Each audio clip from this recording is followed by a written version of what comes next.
Daily. Taste the Daily.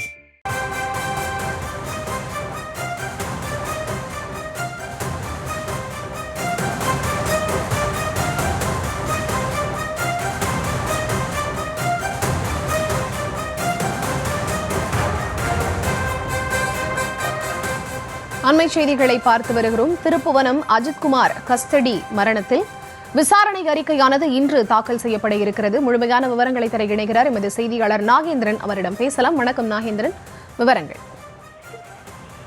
வணக்கம் ஃபரீதா.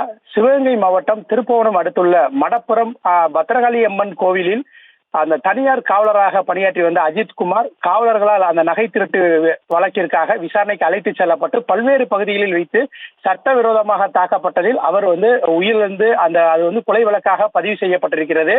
இது தொடர்பாக உயர்நீதிமன்ற மதுரை அமர்வில் அதிமுகவை சேர்ந்த மாரிஸ்குமார், அருண் சுவாமிநாதன் மற்றும் கார்த்திக் ஆகியோர் அந்த மனுக்கள் தாக்கல் செய்திருந்தனர். இந்த சம்பந்தப்பட்ட இந்த அஜித்குமார் அந்த சட்டவிரோத காவல் நிலைய அந்த லாக்அப் டெத் மரணத்தை விசாரணை செய்ய வேண்டும் என அந்த மனுவை தாக்கல் செய்திருந்தனர்.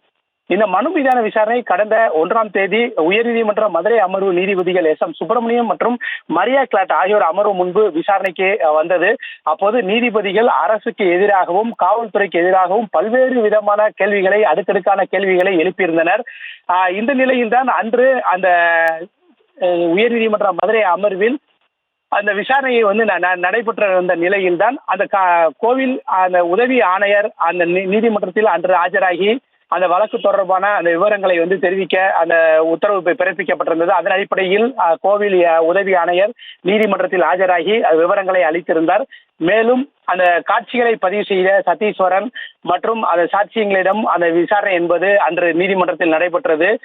இந்த நிலையில்தான் அதே போன்று மதுரை அரசு ராஜாஜி மருத்துவமனையின் அந்த முதல்வர் அருண் சுந்தரேஷ் அவரும் அந்த பிரேத பரிசோதனை அறிக்கையும் தாக்கல் செய்திருந்தார்.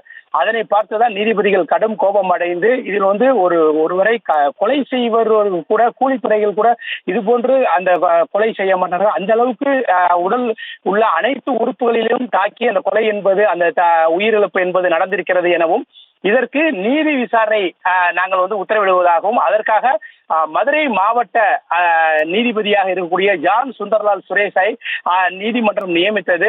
அவர்கள் 2ஆம் தேதி முதல் அவர் அந்த விசாரணையை தொடங்குவார் என அந்த உத்தரவில் தெரிவிக்கப்பட்டிருந்தது. இந்த நிலையில்தான் அந்த மதுரை மாவட்ட அந்த நீதிபதியாக இருக்கக்கூடிய ஜான் சுந்தர்லால் சுரேஷ். விவரங்களுக்கு நன்றி நாகேந்திரன். Taste the Daily.